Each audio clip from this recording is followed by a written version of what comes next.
Welcome back to Inside. I'm Syed, and every week I take real academic research and bring it closer to the life you're actually living, like a diary that did psychology. Let's take a peek inside. This week I started working on my dissertation, 10 to 15,000 words. I sat at my desk staring at my laptop screen with tabs too many to count, trying to do everything at once. I had accidentally overwhelmed myself. I thought I could do everything I wanted to do, but I sat there, frozen. Everyone knows the story of Icarus and his wings of wax. Some read it as a story of overconfidence, arrogance, or naivety. Who knows? They all may be right. But all I knew was that in that moment, I was Icarus. What's something that you're good at? I think I can write decently. At least that's what I tell myself. Because sometimes you do need that positive outlook on yourself. But alas, I am human. And I think to myself that I'll never be as good as the people I look up to.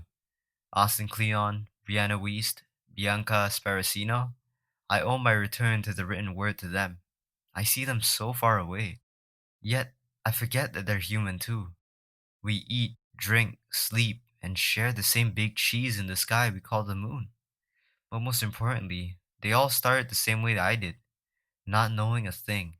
What you can do now is all that you're capable of. Now. That one word carries more weight than one might initially imagine. You will never be bound by what you can do now because you can always see where you can grow when you have the right help. In educational psychology, we learned there's a concept that names this the zone of proximal development. Although it sounds sci fi, it's much simpler than what you'd imagine. It's the range of what you can do with and without help. Recognizing the zone aligns you with what you know you can do and where you can learn to improve. But at the same time, we have to make sure we pace ourselves right. Our brains may be sponges, but even a sponge can bleed water when soaked enough. We'll take a short break here. Sit with that for a moment. Welcome back. Looking at the data, research points us to scaffolding, a process where we look for support in the form of people like teachers and mentors, or tools like the internet that'll help us expand our zone of proximal development. Scaffolding helps us lighten our cognitive load, the amount of water that our spongy brains are holding. There's still some nuance to it all.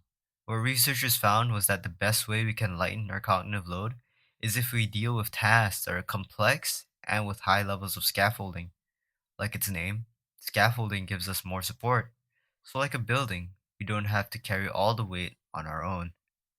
It's why I say I was Icarus. He perished because he was too close to the sun. Without help, he tried going beyond his ceiling and paid the heavy price. He didn't know where his zone ended. Taking a step back from it all, I decided to try again.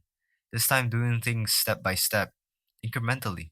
By scaffolding, I was slowly able to build on what I knew, which admittedly was not a lot. But because I started on a blank slate, I could slowly build up my knowledge and have a better understanding what I can do.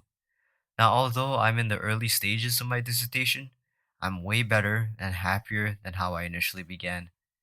So I invite you to look for your proxy. Find out what you can do with and without help. See where you can get better, and find small steps to making your circle bigger. By scaffolding, we'll be able to build a stronger foundation. And before you know it, where you were then is going to look so far from where you are now. And that is growth. And that brings us to the end of this week's Insight. Thank you for spending your time here. If something today stayed with you, the best way you can support is to share it with someone it may reach. You can also follow the show wherever you listen. And if you have a moment, leaving a review genuinely helps more people find us. Until next week, remember that there's always more inside.